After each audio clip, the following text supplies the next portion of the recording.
buenas noches, bienvenidos a Será Justicia. Bueno, esta noche el juez Daniel Rafecas está aquí, es nuestro único invitado y nos va a quedar corto el tiempo. Queremos escucharlo a él. Les voy a hablar desde mi lugar personal. Soy una periodista que hace judiciales hace mucho tiempo, hace más de 15 años.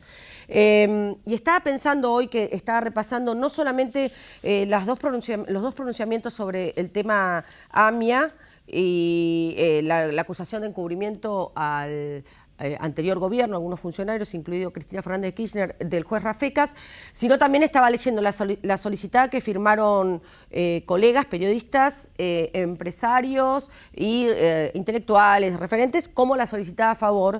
Y la verdad es que me parece que, en lo personal, creo que es un tema muy complejo. Creo que técnicamente, no sé si en un congreso de técnicos sobre la prueba que hay en la denuncia de Nisman podrían ponerse de acuerdo, porque cuando leo lo que opina el juez Rafecas me parece muy coherente, y cuando leo lo que opina Moldes y Policitas también. Entonces, me parece que lo mejor es que ustedes escuchen al juez cuestionado, o el juez en cuestión, porque está apoyado y cuestionado, que es el doctor Daniel Rafecas, que a su vez tiene otras causas. Hoy nos queremos centrar un poco en lo que está en el Consejo de la Magistratura. Él ahora tiene 3 acusaciones. Por allí se dice que falta un voto, eso no se sabe, son rumores, para que se lo destituya. Yo le ofrecí este espacio para escucharlo, no para apoyarlo ni para destrozarlo, porque no tengo las herramientas jurídicas. Por supuesto que voy a hacer mi trabajo, que es ser periodista y preguntar. Después de la pausa vamos a estar con él.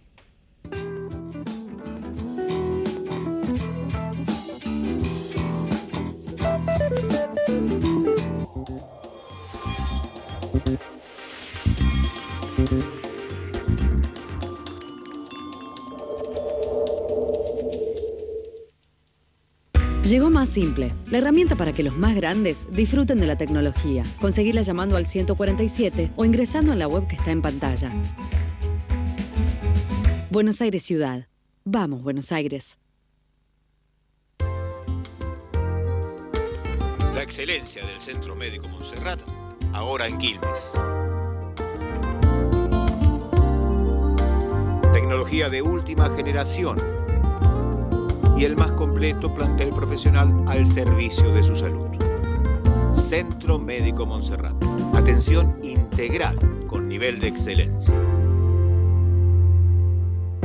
La corrupción mata, empobrece, denigra, intoxica, desampara, excluye, contamina y nos afecta a todos. Los argentinos, para volver a creer en la política, necesitamos gobiernos transparentes. Para ello es imperioso contar con organismos de control con los instrumentos adecuados y el fundamental respeto de las autoridades. Desde APOC trabajamos todos los días del año para un país justo e igualitario.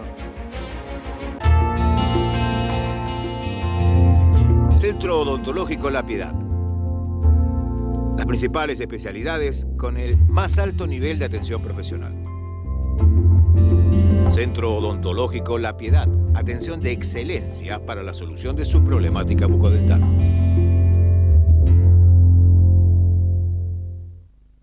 Llegó Más Simple, la herramienta para que los más grandes disfruten de la tecnología. Conseguirla llamando al 147 o ingresando en la web que está en pantalla. Buenos Aires Ciudad. Vamos, Buenos Aires.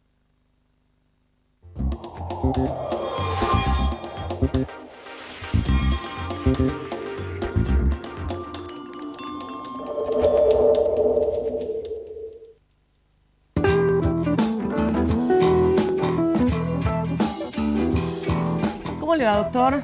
Buenas tardes. ¿Cómo está? Bien. ¿Bien? Sí, sí. Tranquilo. Tranquilo, sí. Sí, bueno, sí. Está ahí en el ojo de la tormenta, ¿no? Sí, bueno, alguna de las causas. Y en el medio trabajando. Sí, por supuesto, sí, siempre. La verdad que para mí fue uno de los programas que más me costó producir porque quiero ser precisa en todo. Y obviamente uno va a tener inexactitudes porque no puede seguir como usted la prueba y cómo se ha llevado adelante, ¿no? Lo cierto es que hoy hay un nuevo pedido, en este caso del fiscal de Cámara, Germán Moldes, para que se abra la causa de Nisman. Exacto.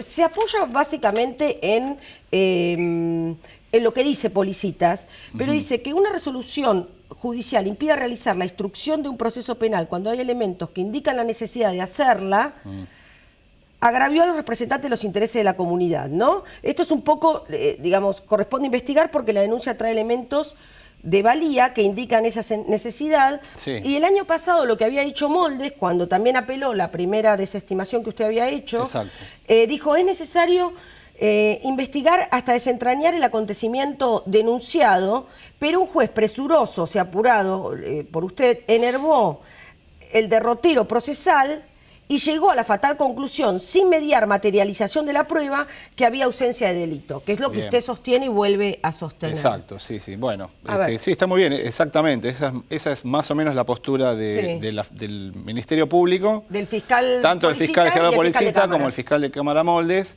No fue así la del fiscal de casación. Claro, que desde el lado de los fiscales, la máxima autoridad dentro de lo que es el Ministerio Público Fiscal de la Ciudad de Buenos Aires, que es el fiscal de casación, no acompañó esta postura que sostenían Moldes y Policitas, y en cambio avaló la postura que tuvo la Cámara Federal y la que había tenido yo al principio, digamos, de este proceso.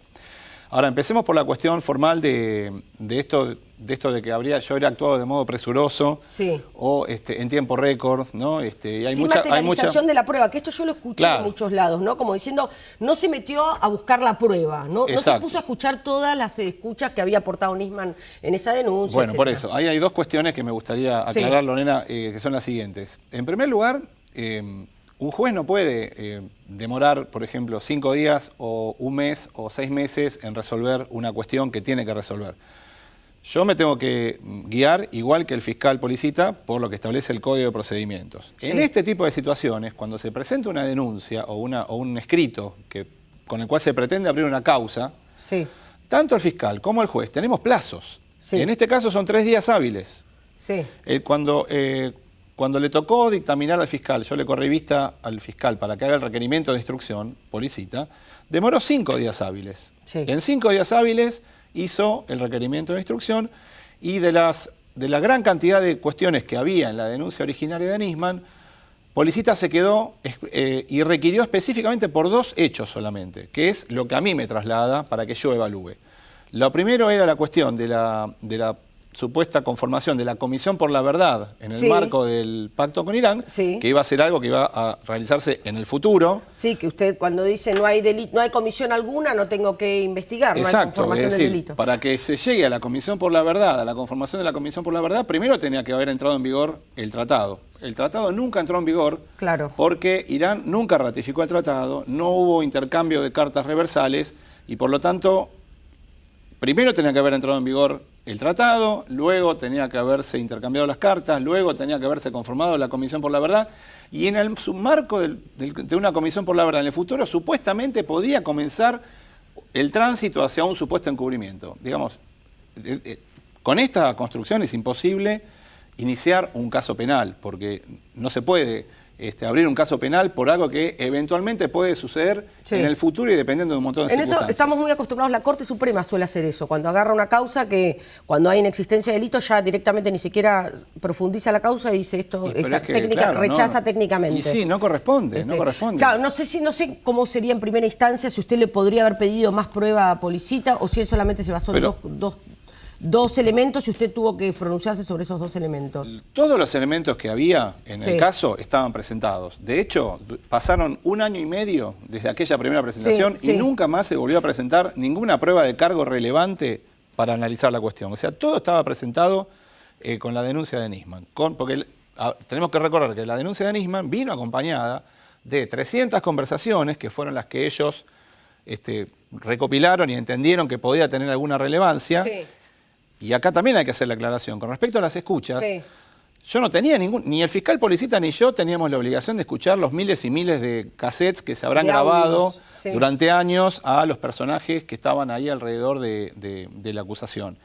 Ese trabajo lo hizo la Secretaría de Inteligencia del Estado, Sí. le hizo una selección a la UFI-AMIA de Nisman, Sí. y la UFI-AMIA a su vez hizo también su propia selección y nos presenta, para armar y para formar la denuncia, presentó 300 conversaciones, que son las que yo tuve que escuchar y que también escuchó y analizó el fiscal Policita. ¿Usted en 3 días pudo escuchar las 300? Pero por supuesto, desde ya, eran conversaciones, muchas de ellas eran 3 renglones.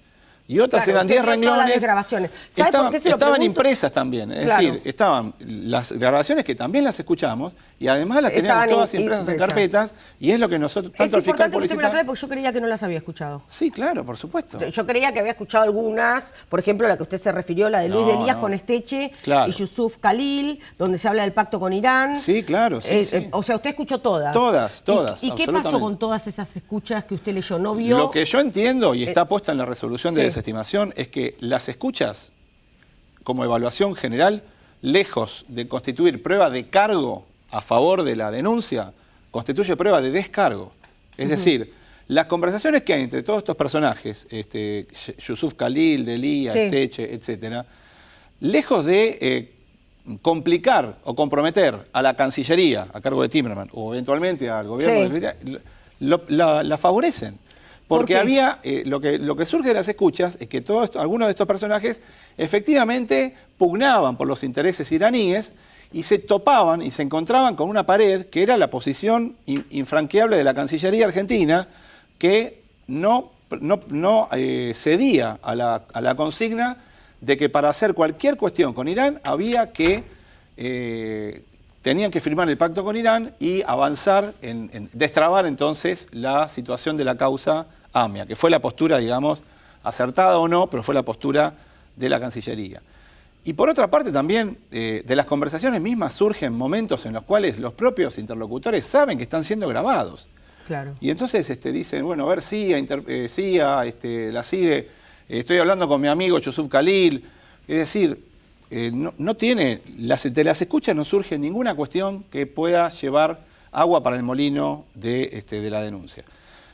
Por otra parte, decíamos entonces, teníamos un plazo de 3 días, el fiscal se tomó 5, yo me Sí. tomé algo así como 7 días hábiles por la complejidad, Obvio. pero no podía demorarlo más porque tenía un plazo que cumplir. Sí. Bueno, lo que dijo en ese Policita, que dijo el fallo es arbitrario, les quiero contar algo. La relación entre un fiscal y un juez es una relación de tensión, la describió hace poco el fiscal Delgado cuando Claro. habló respecto al vínculo que tiene con usted, que dijo que es muy correcta Sí, respecto sí. al caso de José Igual López. con Policita. Igual con Policitas, sí, sí. ¿no? Digamos, es muy frecuente que ocurra esto, y no es que se odian o que No, alguien va a pedir su no, destitución. no, por supuesto. Policita dice, es un fallo arbitrario, y dice, no se investigaron las desgrabaciones, las conversaciones. Bueno, usted dice que escucharon todo, pero además subraya Policitas en un punto. Una hipótesis criminal de inusitada gravedad y trascendencia institucional demanda, o sea, obliga a la realización de todos los esfuerzos posibles con miras a que las víctimas, que en este caso seríamos la sociedad, sepan la verdad, no importa el resultado, ya sea para confirmar o para desestimar la denuncia. Lo que dice es no se agotó la prueba, y esto insiste mucho, porque en esta nueva presentación dijo lo mismo, Policita Sí. y Moldes. Sí, sí. El problema es, Lorena, que se puede hacer toda la prueba que se quiera, pero sobre la base de un delito o de un presunto delito. Es decir, para avanzar y abrir una investigación penal y producir prueba en el fuero penal, tiene que haber una hipótesis delictiva. Lo que yo sostuve Sí. en la resolución de desestimación, y lo sigo sosteniendo Sí. y lo he sostenido de vuelta recientemente, es que en la presentación originaria del fiscal Nisman no había una hipótesis delictiva, no había posibilidad de delito. No lo había habido hasta ese momento, porque el pacto no había entrado en vigor, no se estaba cometiendo ningún delito en ese momento, en enero, febrero de 2015, y no se iba a cometer en el futuro ningún delito. Como de hecho el tiempo lo ratificó, porque pasaron... ¿Cuánto pasaron? Ya del pacto con Irán pasaron 3 años y de la denuncia de Nisman pasaron 1 año y medio. Sí. No hubo más pruebas, no se cometió ningún delito. El pacto con Irán nunca se entró en vigor y las notificaciones rojas siguen estando tan vigentes como cuando se pusieron en acción allá por noviembre de 2007. Ah, sí, usted habló de las notificaciones rojas, pero antes, claro. A ver, primero lo voy a invitar a escuchar a la ex mujer de Nisman Arroyo Salgado, que estuvo la semana pasada con Nelson Castro, tengo entendido, sí. Y esto decía, a ver. Del juez federal Daniel Rafecas, que fue el magistrado que más esfuerzo hizo para enterrar junto con Nisman su denuncia. ¿Por qué? ¿Por qué el juez Rafecas no quiso investigar la denuncia de Nisman, doctora? Bueno, de la propia solicitada resulta lo que él de algún modo obtuvo como reconocimiento al mérito de esta desestimación en tiempo récord.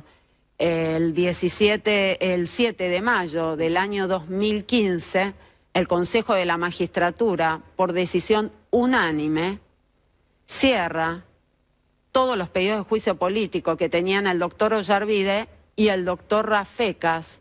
En lo que yo vi de la actuación, en lo que yo conozco de la actuación del doctor Rafecas, siento que no fue un juez que haya actuado en forma independiente del poder político anterior. Bueno, ahí hicimos un recorte de lo que habló con Diego Leuco, no con Nelson Castro. Lo escucho.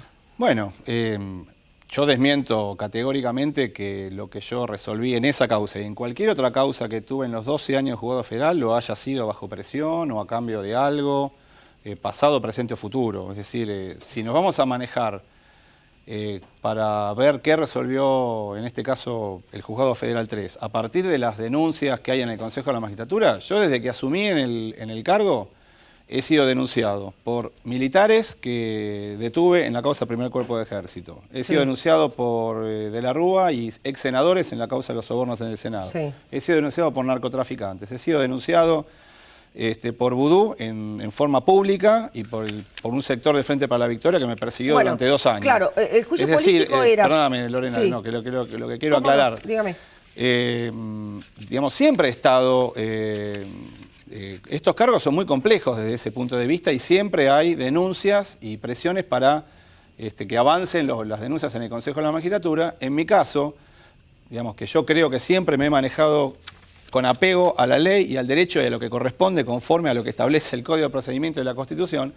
Todas y cada una de esas denuncias, el 100%, han sido desestimadas, como decía recién la doctora Arroyo Salgado, por unanimidad, es decir, o casi por unanimidad, es decir, por todos los sectores, incluso los sectores que incluso pueden tener una mirada crítica de mi actuación. Entonces, y además no es cierto que me hayan desestimado todas juntas en un solo día, sino que esto fue a lo largo del tiempo, de acuerdo a los plazos. Recuerdo, por ejemplo, la denuncia que me formuló Hernán Ordiales en nombre del vicepresidente Vudú por mi actuación en la causa Chicone. Sí. A ver, nunca se animaron a formular una acusación en mi contra. No hubo nunca una acusación en mi contra en ese caso. Y la causa se cerró porque pasaron los 3 años y nadie nunca se animó a hacer nada y terminó prescripta. Es decir, son las cuestiones de los plazos absolutamente normales y regulares.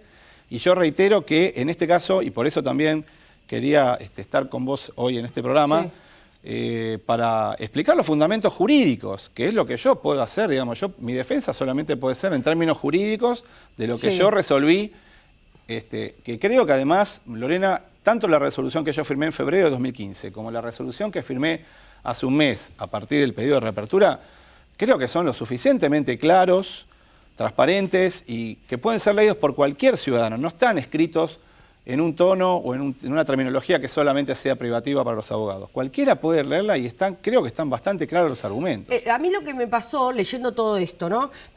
Primero, quiero aclarar porque si no me van a decir no se lo mencionaste. Lo de Chicone fue, usted debía investigar a Vudú por las maniobras en la empresa. Paralelamente se descubrieron mensajes de WhatsApp con quien era el abogado de Chicone, Danuso y tu Raspe. No era abogado de Chicone. ¿Quién era? No, era un abogado de un estudio, de un estudio de derecho privado, derecho comercial, que a su vez había sido el mejor amigo de un hermano mío, Pero él dio a conocer los audios. Claro, sí, él me vino a ver preocupado por esta situación, porque él estaba mencionado. No creo que usted lo haya vuelto a ver después. No, nunca más, no lo volví a ver nunca más, pero digo, en un momento yo me di cuenta que me había empezado a hacer como una suerte de lobby y corté automáticamente con esos contactos, y que inmediatamente después de que terminaron los contactos, el fiscal Rívolo me presenta las pruebas del caso Chicone. Sí. Y a mí me resultaron absolutamente convincentes. Sí, yo me acuerdo que los apartaron a los dos por haber allanado la causa. Y a partir de ese momento, yo en ese momento hacía 4 meses que Boudou había asumido como vicepresidente con el 54% de los votos.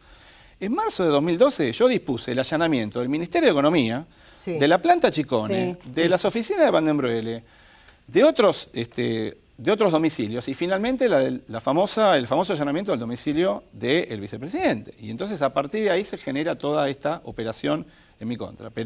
Y luego de eso, durante 2 años, 2013 a 2015, los representantes del Frente para la Victoria en el Consejo de la Magistratura, Nicolás Fuentes y Cuto Moreno y Hernán Ordiales, hicieron todo lo posible para presionarme y ver de poder sacarme también del cargo. Es decir, por eso digo, eso es una muestra también de que las presiones han venido de todos lados. No, claro. Bueno, por eso nosotros decíamos que estaba un poco en el ojo de la tormenta, porque hay una solicitada de referentes sociales muy importantes que tienen mucha credibilidad pidiendo que a usted se lo saque de su cargo, y una solicitada diciendo que esto es una persecución política. Claro. Y la solicitada no es toda de justicia legítima, porque está, por ejemplo, Gustavo Vera. Gustavo Vera es un fiel e histórico opositor al gobierno de Kirchner.